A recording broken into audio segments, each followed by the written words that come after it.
అతిరథ,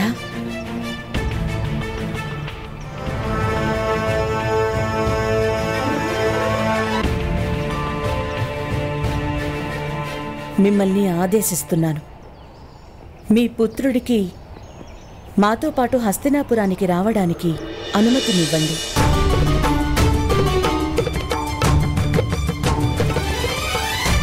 తప్పకుండా మహారాణి.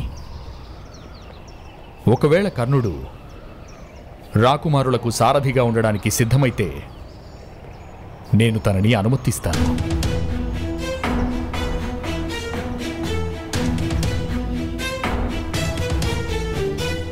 నా రథంలో కూర్చునే రాకుమారులు మాటి మాటికి రథం నుంచి పడిపోతున్నారు నాన్నగారు.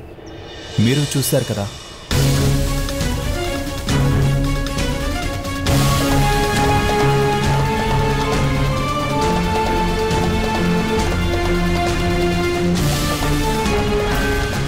అయితే నువ్వు సారథివి కావద్దు. నా పుత్రుల్ని నీ అనుజులుగా భావించి వాళ్ల రథాన్ని నడుపు.